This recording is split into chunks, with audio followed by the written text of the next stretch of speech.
I am asking the body to ban the usage of the automatic traffic enforcement. This includes red light cameras, right turn cameras, and the speed cameras.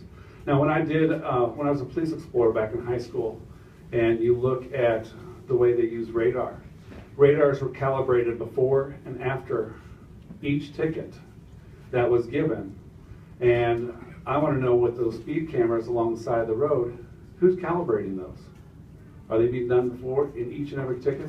There are so many problems, so many questions that go along with the automatic traffic enforcement that I can't foresee continuing allowing an out-of-state entity to police our citizens.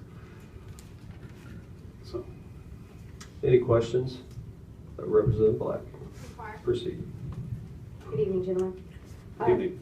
With the traffic cameras, red light, right turn, I think we only have 2 speed cameras, but do the citizens have the right to appeal? And if so, do they also have the right to review the tape with an officer present from that municipality or wherever the jurisdiction of the camera was? In St. Charles County, we have a councilman who was arrested for failure to appeal. These tickets are sent by mail. He didn't even know he had the ticket. But does he have the right to appeal? I would assume that they do, but if they don't know that they are under that situation, I can't answer that question.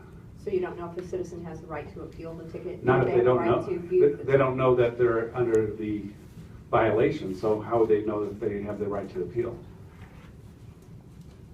So you're telling me they don't know they've had a violation, so they've never received a ticket in the mail? If they didn't receive the ticket in the mail, then they don't know that they need the right to appeal. Okay. All right, I think we have further questions, but we'll clarify that later. Thank you. Representative Lorda, proceed. Meg Bartley. Gentlemen, I'm a little confused because one of my local communities uses these cameras, and the situation you described sounds quite different from what I'm familiar with. So, first of all, you say that there's no ability to confront your accuser. Is that correct? Correct. So, who issues a ticket? It's an in your out-of-state. description, you make it sound like it's an out-of-state company that issues the ticket. Correct. It's not a law enforcement agency issuing it on a law enforcement summons? The company is contracted with that agency. To collect the data and to provide the video if it's requested, but my experience has been that it's an actual law enforcement officer issuing a summons that's then issued by mail, as you explained, and that officer's got to be in court if the person pleads not guilty, so that, as you said, the accused can face their accuser. So it's not a case of some distant Orwellian entity issuing tickets from outer space. It's a local law enforcement officer reviewing those videos. And I understand that in some municipalities, up to 20% of them are not issued. The camera captures what the camera detects as a violation, but upon review by the law enforcement officer that signed the summons, that as high as 20% are not issued. That they say, oh, here, this car was in a funeral procession. This car had its view obstructed because there was a tractor trailer going through the camera, through the red light in front of it. A whole variety of reasons that they don't issue the summons. So I'm just to be clear and to make sure for the committee's benefit that your testimony is in the correct context. I don't know of any law enforcement agencies that are using these cameras that do not have a police officer reviewing the film and then issuing the summons. Well, my field is in education, Yep. so all I know is what the people brought to me, and this is what they brought to me. I have seen the cameras in action. I have seen many dozens of tickets that were issued to a variety of different people for speeding or red light turns or red light stopping. But I do have someone with me today. This is Mike Carter. I'll probably ask some more questions, but let me ask one more question of you.